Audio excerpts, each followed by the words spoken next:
রাম নারায়ণ রাম। যেহেতু আমরা এই অনুষ্ঠানের মাধ্যমে ক্রমাগত জানতে এবং বুঝতে পেরেছি যে রাম নারায়ণ রাম নিজেই স্বয়ং সম্পূর্ণ, রাম মহাকাশ অসীম, সমগ্র মহাবিশ্ব এবং চূড়ান্ত স্রষ্টা। নারায়ণ এই মহাবিশ্বের সমস্ত তারাগ্রহ নক্ষত্র, আর দ্বিতীয় রাম আমরা সকলেই, অর্থাৎ সমস্ত প্রাণী, গাছপালা, ধূলিকণা এবং সমস্ত জীবজন্তু। আমাদের চেতনা এবং বিবেক রামনারায়ণ রামের একটি অংশ। জন্মগত অধিকার রূপে মহাবিশ্ব থেকে উৎপন্ন সমস্ত পদার্থের ওপর আমাদের সকলের স্বাভাবিক অধিকার রয়েছে। আমাদের মূল লক্ষ্য হল জন্মগত অধিকার, আত্মমর্যাদা বোধ এবং সকলের সমতা পুনরায় প্রতিষ্ঠা করা। এটাই আমাদের বিপ্লব, যা সন্তান দল পরিবারের সমস্ত সদস্যের আত্মরক্ষার জন্য।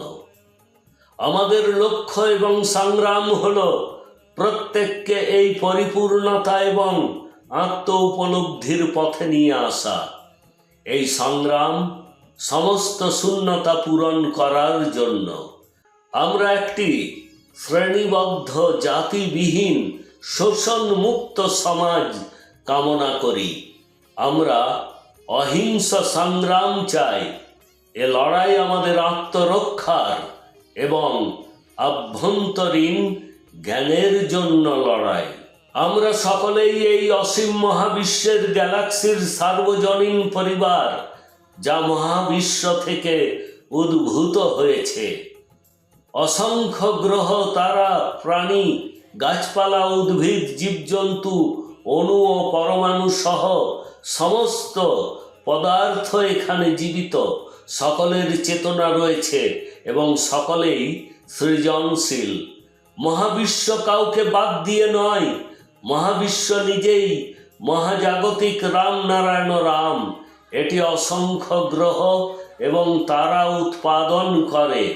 যেখানেই জীবিত প্রাণী রয়েছে তারা সকলেই রাম নারায়ণ রামের অভ্যন্তরে নিহিত রয়েছে। মহাবিশ্ব রাম নারায়ণ রামের পরিপূর্ণতা, অখণ্ডতা এবং সম্পূর্ণতার আরেক নাম। আজকের বিশ্বে এবং সমগ্র মহাবিশ্বে অগণিত আত্মাকে জীবনের প্রাথমিক প্রয়োজনগুলি থেকে বঞ্চিত করা হচ্ছে। ফলস্বরূপ লোকেরা অন্যায়, ভুল, অপরাধ করে এবং বিভিন্ন ধরনের অন্যায় কাজে জড়িয়ে পড়ে। তাদের অস্থিরতা তাদের হৃদয় এবং চেতনার গভীর ক্ষুধা থেকে উদ্ভূত হয়। একজন ক্ষুধার্ত ব্যক্তি যেমন বিভ্রান্তিতে চিৎকার করে এবং এখানে ওখানে ঘুরে বেড়ায়, তেমনি আমাদের মধ্যে একইভাবে অগণিত চেতনা আমাদের ক্রিয়াকলাপকে প্রভাবিত করে। এইভাবে আমরা নিজেদেরকে একটি দিশাহীন অবস্থায় খুঁজে পাই।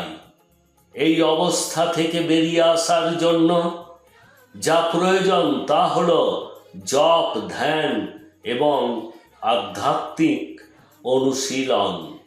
এই জাতীয় ব্যবস্থা যা আমাদেরকে নিজস্ব চেতনার সাথে যোগদান করতে সহায়তা করে, তবেই বিশ্ব, প্রকৃতি, সমাজ এবং দেহে সমতা থাকবে। রামনারায়ণ রাম আমাদেরকে প্রকৃতির সত্য এবং নীতিগুলিকে একসাথে এক সুতোর মাধ্যমে গেঁথে নিয়ে এগিয়ে চলেছে। আমাদের সকলের দায়িত্ব এই রথের লাগাম ধরে এবং মনের শক্তি দিয়ে এগিয়ে নিয়ে যাওয়া। তবেই আমাদের সকলের ওপর আশীর্বাদ, সমৃদ্ধি এবং চূড়ান্ত শান্তি বর্ষিত হবে।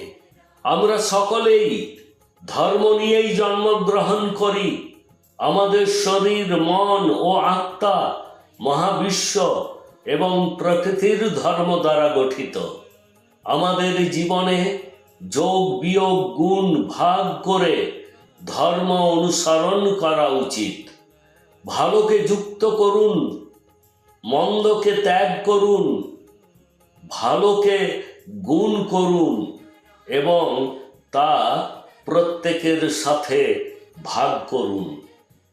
এই পৃথিবীতে মানুষের দ্বারা নির্মিত সমস্ত ধর্ম, সংবিধান, ব্যক্তিগত মালিকানা, রাজনৈতিক দল এবং শিক্ষা স্বার্থপরতায় পরিপূর্ণ, যা মানব সমাজের শত্রুদের জন্ম দেয়।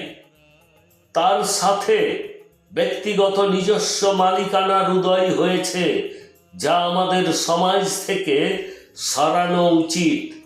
প্রত্যেকের মনে রাখা উচিত যে মানুষের দ্বারা নির্মিত ধর্মগুলি মিথ্যা, স্বার্থপরতা, লোভ, প্রাচীন কুসংস্কার, অন্ধবিশ্বাস দ্বারা পরিপূর্ণ এবং বিভাজন সৃষ্টি করে, ভয়ের বাতাবরণ তৈরি করে, সত্য, আধ্যাত্মিকতা এবং সাম্যতা থেকে দূরে সরিয়ে নিয়ে যায়। প্রকৃতিতে, মহাকাশে কোনো ব্যক্তিগত মালিকানা পাওয়া যায় না। তারপরে এই পৃথিবীতে ব্যক্তিগত মালিকানা কোথা থেকে এসেছে? পাহাড়ের মতো বিশাল লোভ মানুষকে গ্রাস করছে, তবুও এই পৃথিবীর মানুষেরা এটি বুঝতে পারে না যে এসবকে স্বীকৃতি কেন দিতে চায়। একই পরিস্থিতি প্রকৃতিতে। মানুষ ব্যক্তিগত স্বার্থের জন্য সহজেই বিভিন্ন ধর্ম তৈরি করেছেন। অন্যদিকে তথাকথিত নেতারা সঠিক শিক্ষা দিচ্ছেন না। মানুষ তাদের বিবেকের কথা শোনা বন্ধ করে দিয়েছেন। সবাইকে একত্রিত করার জন্য রাম নারায়ণ রাম জপের মাধ্যমে শান্তি, সাম্যতা, অভ্যন্তরীণ সুখ, আত্ম উপলব্ধি, আত্মবিশ্বাস, নিজেকে ভালোবাসতে এবং আত্মবিশ্বাসকে উৎসাহিত করতে, প্রকৃতির সত্য পথ অনুসরণ করতে উৎসাহিত করা হয়।